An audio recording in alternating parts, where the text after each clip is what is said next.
ይስጥልኝ ውድ የጀንበር ሚዲያ ተከታዮች በተለመደው አዳዲስና ወቅታዊ መረጃዎች ይዘን መተናል። አብራችሁን ቆዩ። በቅድሚያ ርዕሰ ዜና። በሱዳን የተማረከው የትግራይ ተወላጅ ቅጥረኛ ተዋጊ የቡርሃንን ሚስጥር አጋለጠ። ለህወሓት ሊተላለፍ የነበረ 18 በርሜል ነጭ ጋዝ በቁጥጥር ስር ዋለ።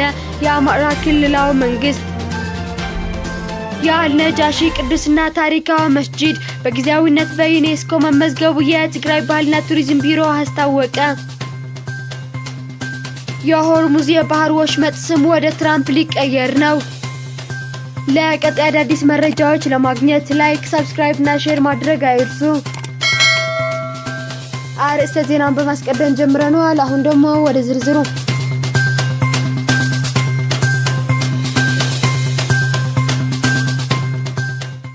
በሱዳን የተማረከው የትግራይ ተወላጅ ቅጥረኛ ተዋጊ የቡርሃንን ሚስጥር አጋለጠ። በሱዳን ብሉ ናይል ግዛት ውስጥ የተማረከው የትግራይ ተወላጅ ቅጥረኛ ተዋጊ የሱዳን ጦር መሪ የሆነው አብደል ፋታህ አልቡርሃን ጦርነቱን ለማራዘም በውጭ ሀገር ተዋጊዎች ላይ ያላቸውን ጥገኝነት የሚያጋልጥ ምስክርነት ሰጥቷል። በህወሓት እንደሰለጠነ የተነገረው ይህ ግለሰብ በሱዳን ጦር ውስጥ የታየ ብቸኛ የውጭ ተዋጊ አይደለም።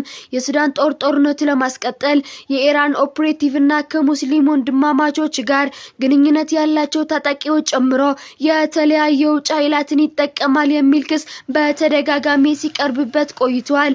ይህ ቅጥረኛ ተዋጊ የተማረከው በበርሊን በተካሄደው የሰላምና የሰብአዊ ድጋፍ ጉባኤ ማግስት ሲሆን በጉባኤው ላይ ዓለም አቀፍ ኃይሎች ለሰብአዊ እርዳታ ድጋፍ እንደሚሰጡ ቃል በመግባት ጦርነት በአስቸኳይ እንዲቆም ጥሪ ማድረጋቸው ይታወሳል።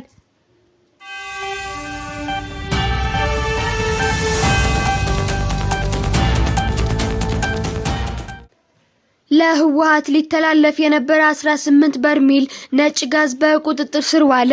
የአማራ ክልላዊ መንግስት በሰሜን ወሎ ዞን ራያ ቆቦ ወረዳ ኬላ ላይ በተደረገ ጥብቅ ፍተሻ በሌሊት ሲንቀሳቀስ የነበረ 18 በርሜል ነጭ ጋዝ የጫነ ታታ ተሽከርካሪ በቁጥጥር ስር መዋሉን የአማራ ክልል ኮሚኒኬሽን ቢሮ አስታወቀ። እንደ ክልሉ መንግስት ገለጻ ይህ ነዳጅ ህገወጥ በሆነ መንገድ ለህወሓት ሊተላለፍ የነበረ ሲሆን የጸጥታ አካላት ባደረጉት ክትትል ሊያዝ ችሏል። ይህ ክስተት የተሰማው በትግራይ ጊዜያዊ አስተዳደርና በፌዴራል መንግስት መካከል የነዳጅ አቅርቦትን በተመለከተ ውጥረት በነገሰበት ወቅት ነው።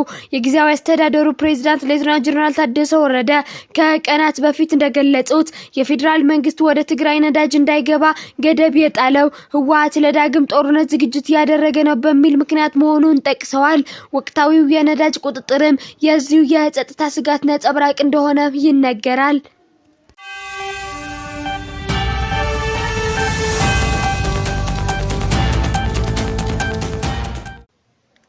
የአልነጃሺ ቅዱስና ታሪካዊ መስጂድ በጊዜያዊነት በዩኔስኮ መመዝገቡ የትግራይ ባህልና ቱሪዝም ቢሮ አስታወቀ።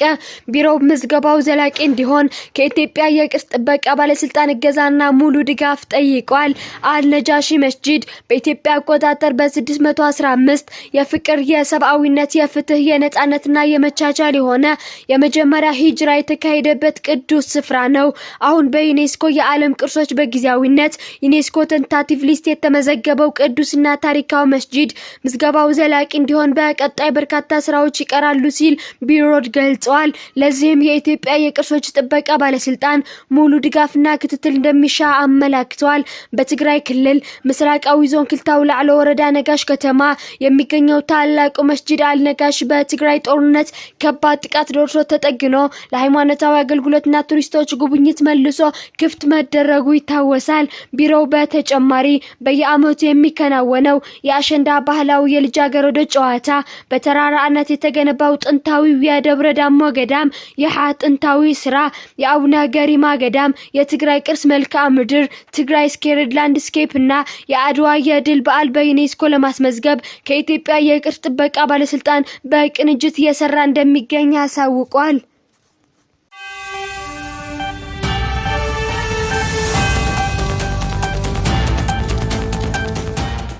የአሜሪካ ፕሬዝዳንት ዶናልድ ትራምፕ በቅርቡ በገዛ የማህበራዊ ሚዲያ ገጻቸው ያጋሩት ምስል በዓለም አቀፍ ዲፕሎማቶችና በነዳጅ ገበያው ዘንድ መጠነኛ ድንጋጤን ፈጥሯል። ነገሩ እንዲህ ነው። ባለፈው በፈረንጆች ሚያዝያ 29 ቀን ትራምፕ በትሩዝ ሶሻል ገጻቸው ላይ አንድ ካርታ አጋርተው ነበር።